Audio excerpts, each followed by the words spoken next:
안녕하십니까. 그동안 잘 지냈습니까? 한 1년 만이네요. 글쎄 말이에요. 1년 만. 딱 1년 만에 네. 어벤져스 전략회의 다시 출연했습니다. 네. 하여튼 여론조사 뽀개기로 그동안 우리 활동을 하다가 여의도 연구원장으로 갔다가 지난 총선 끝나고 난 다음에 퇴임을 해서 다시 아마 여러분들하고 인사를 드리겠습니다. 참 오랜만에 나오는 것 같습니다. 자, 오늘 한국갤럽 여론조사가 나왔는데요. 거기에 보면 거의 윤석열 대통령 지지율이 11% 그리고 이제 부정률은 85%인가요?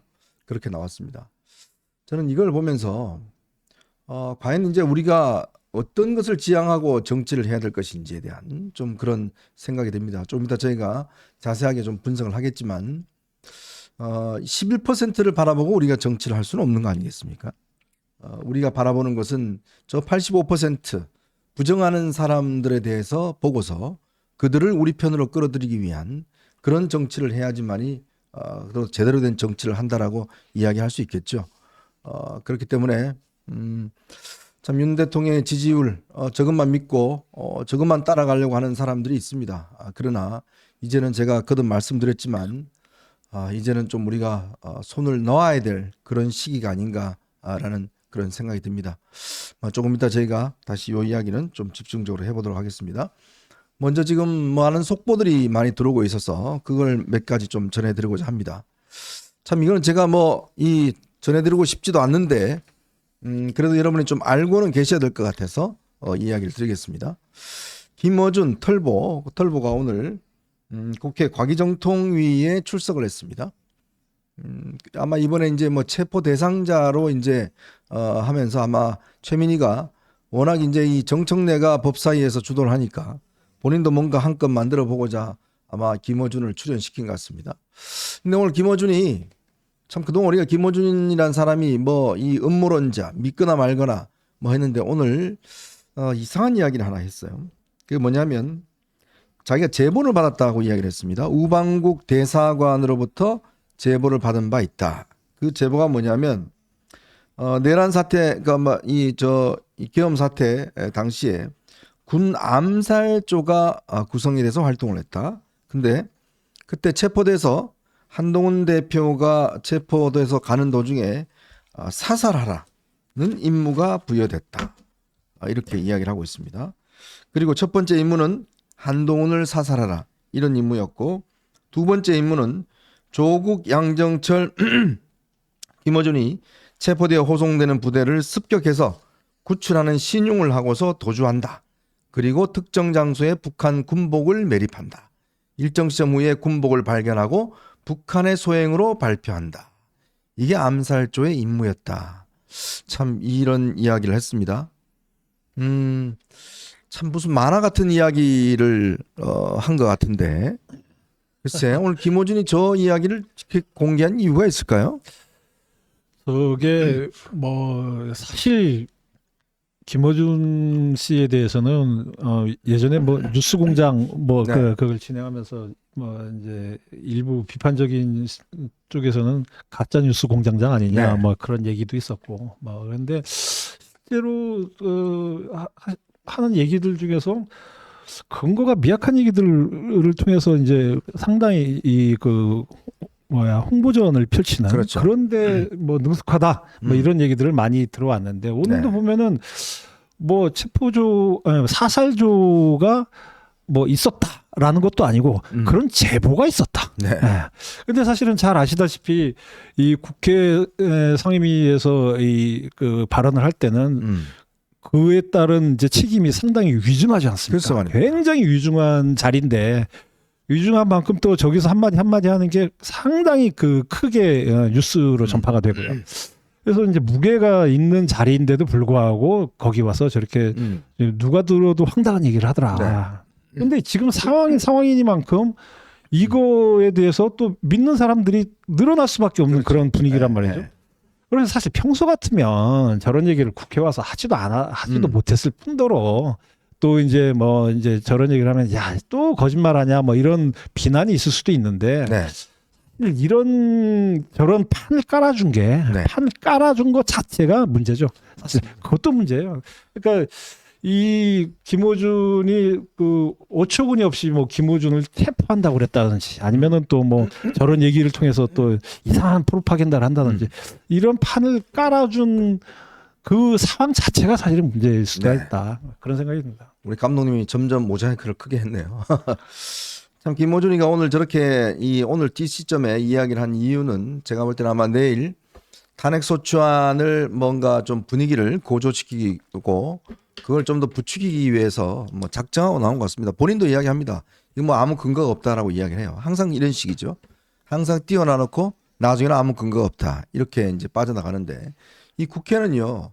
여기 이제 나와서 이야기를 하면 보통 이제 위증죄 같은 게 성립되지 않습니까? 근데 이런 국회라는 공간에서 정말 사실관계도 확인되지 않는 이런 이야기를 함부로 할 수 있는 장을 만들어 준다는 거. 그나마 민주당 측에서 지금 뭔가 이런 것들을 좀 부추기고 분위기를 띄우기 위한 저는 그런 것이라고 생각이 들기 때문에 좀 더 우리가 좀 필터링을 해야 될 것 같아요. 제가 볼 때는요. 또 그런 목적도 있는 게 이게 지금 뭐 탄핵에 대한 당론을 모으는 과정에서 지금 네. 국민의힘이 이제 의견 차이가 그 분명히 어저께 드러나지 않았습니까? 그렇죠. 거기에서 그 이관계를 쓰고 있다. 네, 지금 이관계를 쓰고 있는 것 같아요. 그러니까 이제 이쪽에서는 야 봐라 저렇게 황당무계한 얘기하는 김어준을 믿어가면서까지 탄핵을 네. 해야 되냐라는 그런 목소리가 있을 수 있고 아니 그런 거랑 다르게 또 우리가 국민 민심을 또 따라갈 수밖에 없는 그런 상황이 아니냐라고 하는 또 지적이 있을 수 있고 이런 식으로 이 간극이 더 크게 만들기 위한 네. 또 이관계가 아닌가라는 생각도 듭니다. 그렇습니다. 이거는 뭐 여러분 그냥 듣고 한 귀로 흘려주셨으면 좋겠습니다. 자, 그리고 검찰은요, 오늘 여인영 전 방첩사령관에 대해서 이제 구속영장을 청구를 했습니다. 이 계엄 지휘관 중에서는 처음이라고 합니다. 죄송합니다. 제가 이 감기 때문에. 처음인데, 이 여인영 방첩사령관은 충암고 윤석열 대통령의 후배입니다. 사실 이번에 정치인들 체포, 뭐 이런 것들을 전부 다 주도했던 인물로 알려지고 있고요. 특히 이제 이 여인영 사령관은 이 김용현 전 국방장관과 함께 지난 6월 달부터 윤석열 대통령과 사적 모임을 하면서 처음으로 이 계엄령에 대해서 이야기를 들었다. 그리고 본인은 무릎을 꿇고 이거 하시면 안 됩니다.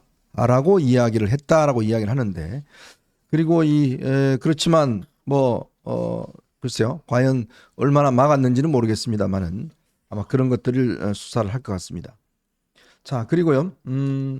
계엄 당일날 수방사의 영창의 비율을 비울 준비를 해라.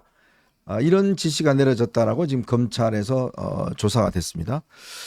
이게 아마 이제 구체적으로 정치인들 15명을 체포해서 정치인들을 감금하려고 했던 뭐 그런 정황들인 것 같은데요.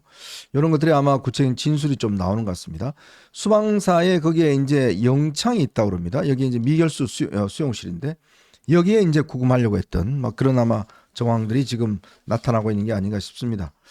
지금 뭐 윤 대통령은 이 부분에 대해서는 일체 어제 담화에서도 언급을 하지 않았죠. 네, 그렇습니다. 네. 예. 이게 아마 이제 구체적으로 이게 뭐 내란의 어떤 요건이 되기 때문에 그런 것 같아요. 그렇죠. 이게 그 뭐 계엄 선포 행위 자체는 뭐 또 좀 이따 말씀드리겠지만은 그거 자체는 헌법에서 주어진 대통령의 권한이라고 이제 뭐 규정이 돼 있으니까. 근데 이제 그 권한을 넘어선 행위에 대해서는 또 상당히 또 논란이 있을 수 있으니까 이제 그런 부분에 대해서 또 이제 앞으로 계속 또 이제 얘기가 나올 겁니다. 네.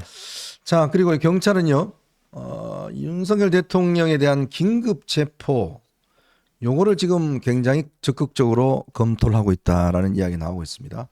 이게 왜 그러냐면 처음에는 그냥 이 증거 수집 이야기만 나왔었는데 어제 윤 대통령의 담화문이 굉장히 파급이 컸지 않습니까? 그렇죠. 그러면서 경찰 입장에서는 윤 대통령의 신변 확보가 필요하다. 그런 차원에서 아마 이제 이 윤 대통령에 대한 긴급 체포 문제를 검토하고 있다. 이런 이야기까지 지금 나오고 있죠. 예.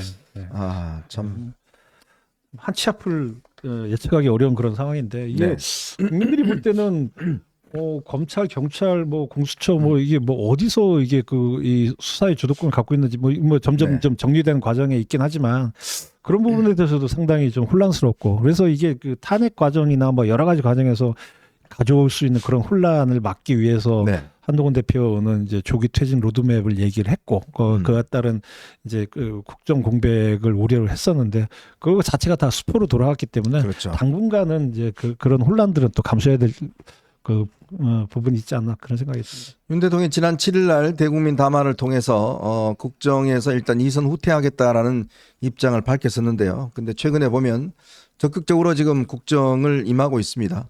지금 뭐 결재도 하고 있고 인사도 지금 하고 있어요. 네. 그러다 보니 지금 자칫 이제 걱정들이 뭐냐면 혹시 대통령이 뭔가 행동을 하지 않을까라는 그런 우려들이 이제 있다 보니까 아마 경찰에서도 이게 좀 속도가 좀 빨라지는 게 아닌가 그렇게 생각이 듭니다. 참 점점 참 안타까운 마음만 많이 듭니다. 참 우리가 뽑은 대통령이었는데 또 우리 손으로 이렇게 내일 탄핵을 임해야 된다라는 그런 생각을 하니까 참 착잡한 생각이 많이 듭니다. 아마 여러분께서도 많이 가슴 아프시고 또 정말 이런 사태를 만든 윤 대통령이 너무나 원망스럽고 또 이렇게 정말 보수의 씨를 말리는 이런 행동에 대해서 참 용납할 수 없는 그런 마음들이 아마 많이 교차하실 것 같습니다. 참 어려운 시기입니다. 어려운 시기일수록 우리가 어려운 시기일수록 항상 어떤 기회가 있다고 이야기를 하고 있습니다. 처칠이 이야기했나요? 그런 이야기를 하고 있기 때문에 우리가 이 정말 힘든 시기 어려운 시기에 오히려 새로운 발전을 위한 뭔가 계기 거기는 항상 답이 숨어 있다라는 생각이 듭니다. 그런 마음으로 우리가 하루하루 오늘을 좀 지내야 될 것 같습니다. 자, 오늘 저는 원장과 함께 저희가 세 가지를 가지고 이야기를 좀 해볼까 합니다. 지금 일단 내일 탄핵 소추안을 앞두고 지금 국민의힘에서 점점 이 탄핵 소추에 대한 이제 찬성하겠다는 사람들이 늘어나고 있습니다. 지금 현재까지 알려진 것만 한 공개된 것만 7명인데 그렇지 않는 것도 꽤 있는 것 같아서 내일 아마 통과될 것 같습니다. 근데 아마 여러분들께서 많이 걱정하시는 게 자칫 배신자라는 이야기를 듣지 않을까라는 것 때문에 지금 많이들 걱정하시는데 과연 그러면 박근혜 대통령 때 있었던 그 배신자론과 지금 우리가 하고 있는 이 배신자는 과연 같을까? 이제 그 문제에 대한 답을 한번 찾아보도록 하겠습니다. 그리고요 지금 이 어제 윤 대통령이 담화를 통해서 적극적으로 이제 헌법재판소에 본인이 대응하겠다고 이야기를 했지 않습니까? 거기에 가장 놀라고 걱정되는 사람이 있습니다. 누군가 하면 바로 이재명 대표입니다. 네. 왜 그럴까요? 바로 이 재판이 즉 헌법심판이 굉장히 오래 끌 수 있는 가능성이 지금 생겼습니다. 이 당시에 박근혜 전 대통령은 출석하지도 않았어요.